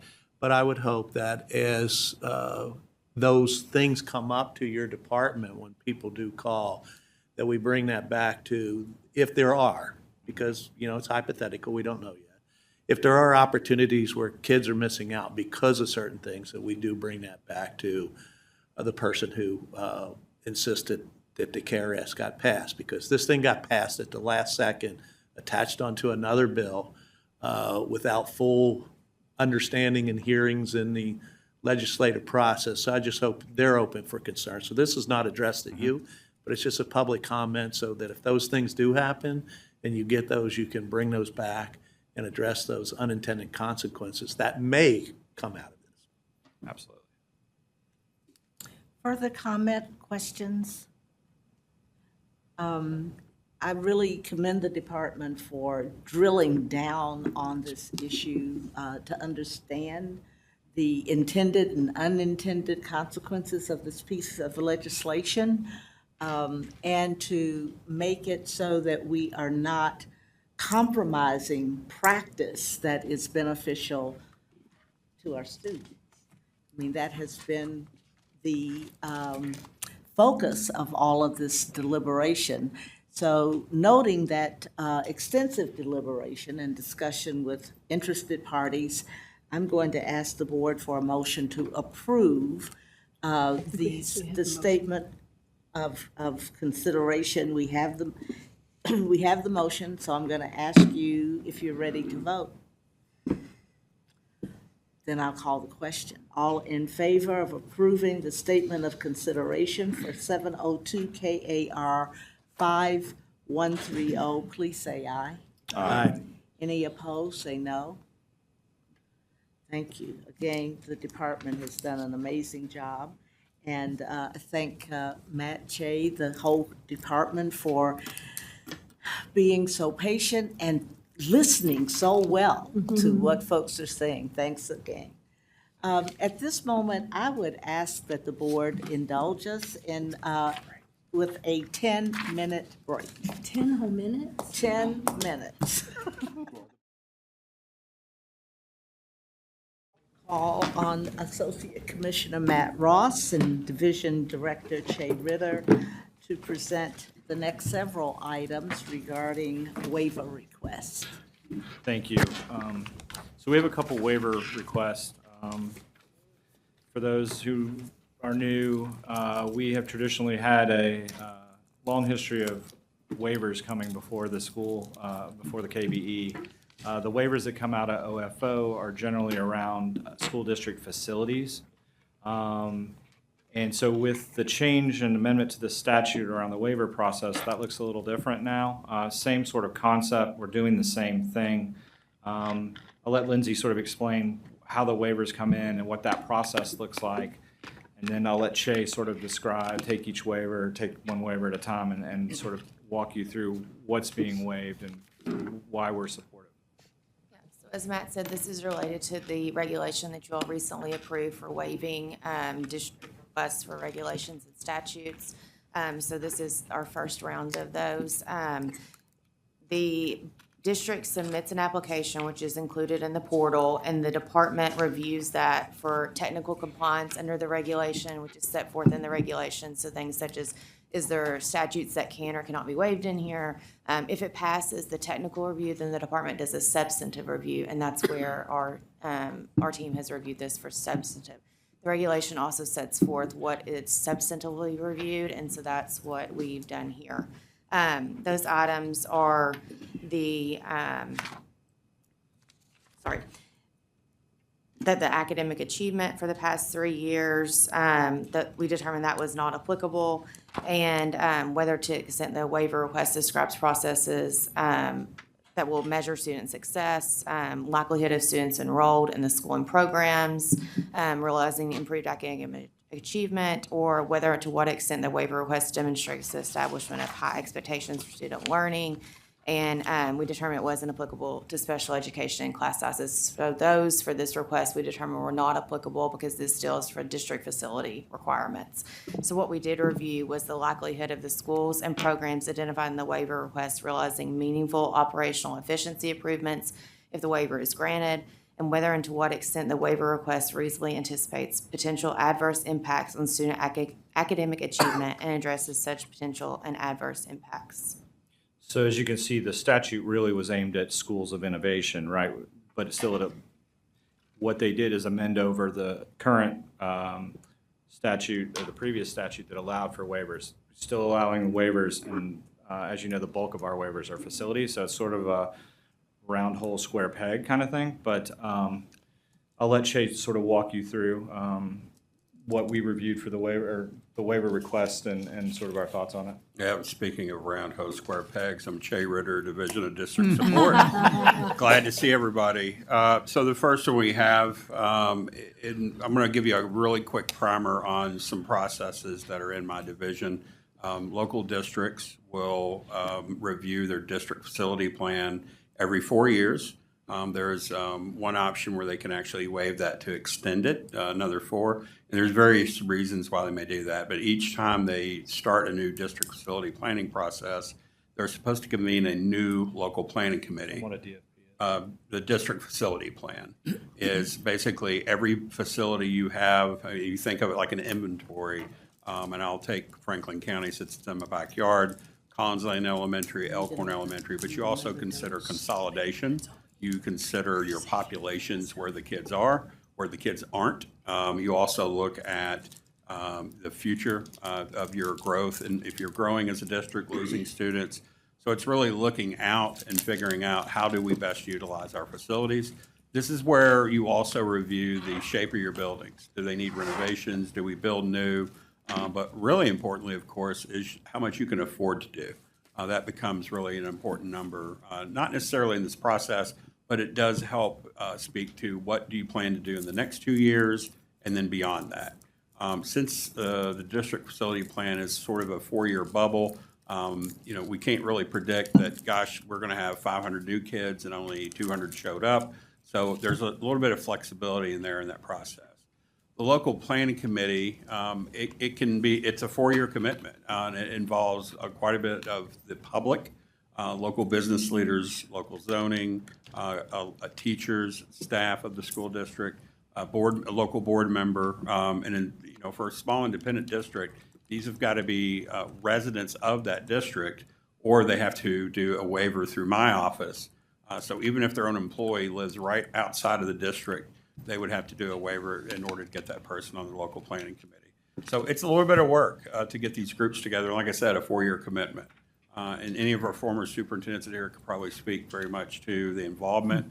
And this is not a quick meeting that you have to talk about facilities. No. This is a very lengthy process. I think I've been told upwards of 9 months, 6 to 9 months to change your district facility plan. And it goes through public hearings. The local board will eventually vote on it. So it's a very engaged, involved process. So that's why we pay particularly attention, or a lot of attention, to districts that are working on their district facility plan, because it's such an important part of their, kind of looking out into the next couple of years in their future for facilities. Board members, I would like to entertain a motion to waive the Kentucky School Facilities Planning Manual, Section 5013, incorporated by reference in 702 KAR 4180, requirement to create a newly constructed local planning committee for Elizabethtown Independent Schools. May I have such a motion? So moved. Thank you. Is there a second? Second. Further discussion, questions? I believe we may have a representative from E-Town on the call, if they wanted to add anything. Superintendent Mullins called me a little earlier, and he would be unable to attend. Okay. But he said if there was any questions that the board may have, we're more than welcome to give him a call. Okay. And I can give you a little bit more information about Elizabethtown if you'd like, if it helps, Chair. Please. This, I believe, they're just essentially wanting to waive the requirement for a new local planning committee and continue to use their existing planning committee to move forward. It makes it a little easier, and they're familiar, obviously, with their existing district facility plan. That's the extent of this waiver. They're in the middle of a lot of renovations there at Elizabeth. So they need stability of leadership. Yeah. All right. Just a question. Yeah, I think there's a lot of other district, this goes back to that passing the thing before and what regs. There's a lot of other districts I heard from are kind of in a similar situation. So my question is this, and somebody can answer.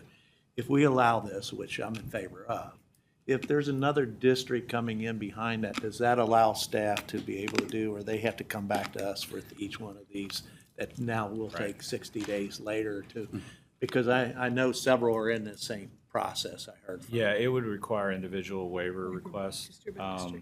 But it is one of the things that we are looking at extremely closely as we move forward with new regulations, is changes to this process to cut down on the need for waivers and provide districts additional flexibility, for sure. And Chad, I don't think I asked this on the board chair call, but I assume that the existing LPC meets all of the requirements for membership of a new LPC. Yes, So just yes. moving forward with the same folks. Same Right, group. correct. That's what I heard from several, because help me out here, there's a timing of an issue that's something that changed on this for plans that still were inactive, but they still have to go forward with something. I forget how this. It's just such a burden on districts to try to assemble these, and if you do an amendment trying to bring everybody back together, as I'm sure you're aware, It's a heavy process. There, I know. It's, if you're going to do an amendment, which is, a significant change, you start over. You basically create a new DFP. So that. I just that can think be that, I guess, for our January thing, because we said we're going to have these off meetings and we don't want to get to a full agenda. But I think if there's waivers like these, that might be something to be added to those interim meetings so that a district doesn't have to wait 60 days to get a waiver. Because I feel confident in the staff, if they're going to bring the waiver, we're going to approve it because they're the experts there. So I just hate to have to wait for some of these districts for 60 days. So just the thought process, no explanation now, but something to think about as we're moving that up. Well, and we do want to use our time in the way that serves these school districts and school leaders. Right. And we don't want to subordinate our need for continued learning either. So I really hear that, and so let's be thoughtful about that. And after we kind of get our sea legs doing this, might these become consent items in the future? I was thinking the same thing. Right. Yeah. They could, yeah. I think so too. I guess that was a better thought process. All right, regarding the Elizabethtown waiver, I'm going to call the question. All those in favor of approving the waiver, waiving the Kentucky School Facilities Planning Manual, Section 5013, incorporated by reference in 702 KAR 4180, requirement to create a newly constituted local planning committee for Elizabethtown Independent Schools. All those in favor of approving this request, please say aye. Aye. Any opposed? Thank you so much. So keep your seat, please, and tell us about Harrison County. A little bit different situation. Similar that we're talking about district facility plan. Harrison County's local board has requested a waiver of the previous requirement and then some. Their waiver is they just wish to extend their district facility plan another 4 years. In normal circumstances, they would have to convene a new local planning committee to do that extension. They're requesting a waiver of that due to the volume of work of reconvening a new local planning committee. And their local board has basically voted already to say we would like to extend our district facility plan for another 4 years.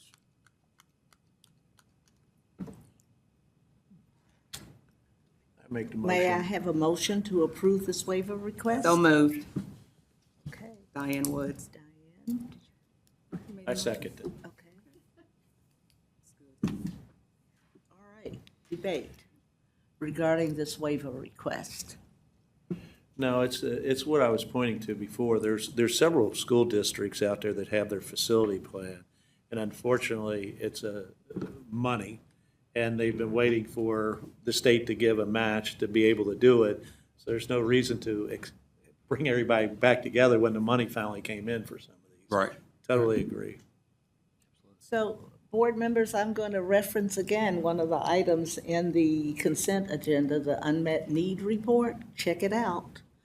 And also, I really appreciate hearing that we're going to look at how we can streamline this process so that we are not holding up school districts' efforts, and they are not going to give up an asset which they may have developed within their facilities planning committee, and they're in the middle of a project.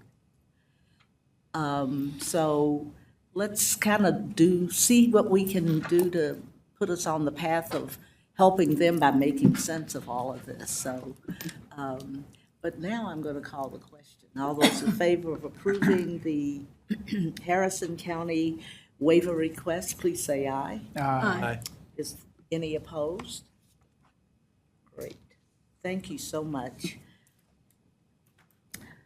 You want to take us now to Barberville Independent Absolutely. Schools request? Absolutely. This one's slightly different than a waiver, but it's a request for approval from the board when a property acquisition and site prep exceeds 10% of the total cost of the project. We have to receive approval from the board. So both of these instances are districts acquiring property with existing buildings with the intent to use the existing buildings.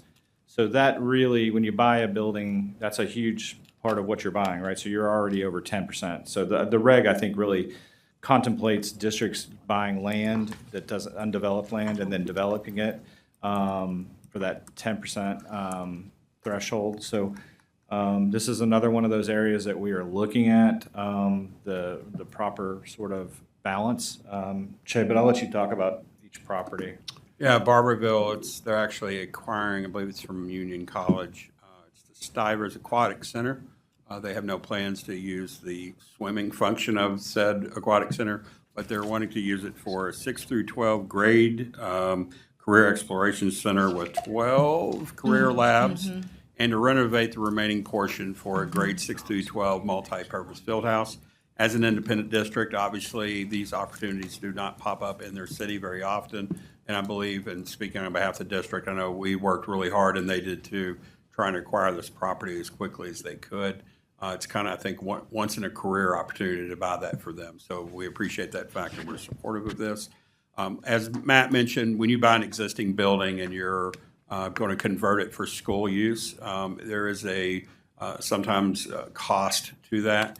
And, we have requirements of these facilities that are, in some cases, add additional cost. In this case, I believe it got up to 49.9%, which exceeds that 10%. So that's why we're in front of you all today, looking for that approval.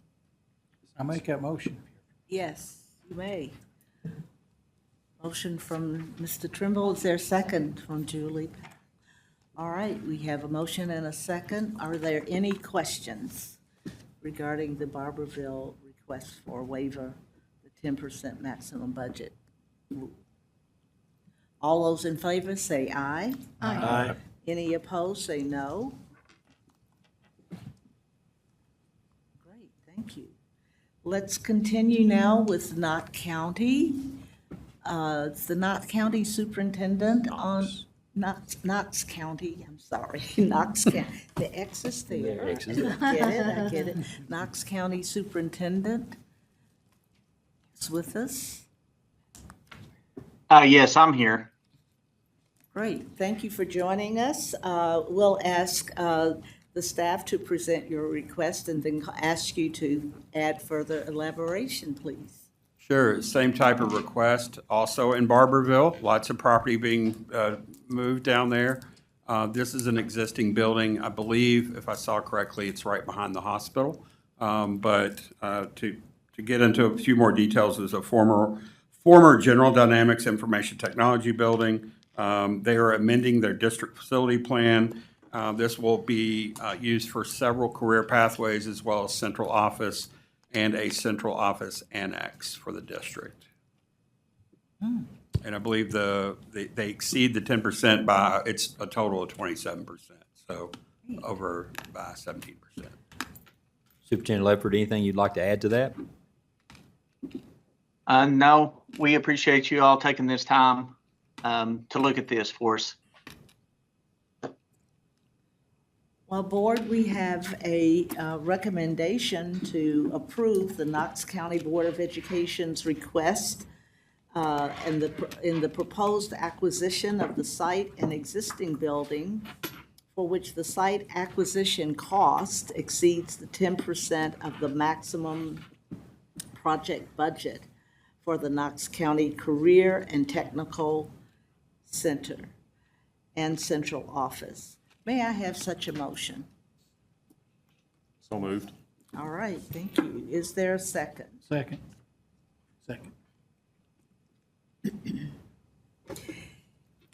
Further questions, concerns? All those in favor, please say aye. Aye. Are there any opposed? Please say no. The motion carries. Thank you all. Thank you so much. Appreciate it. Appreciate it. Board members, you have really done, we've had a very productive meeting today. I really appreciate the attention with a really intense agenda and look forward to our picking up the pace again in the morning at 9 o'clock. For now, I'd like a motion to adjourn. Okay, Holly has moved. Is there anybody who dares to second? Steve reserves his for day 2. We have a second that motion. I'm going to call the question. All in favor of adjournment, please say aye. Aye. Any opposed? That's what I thought. Have a very pleasant evening, Board.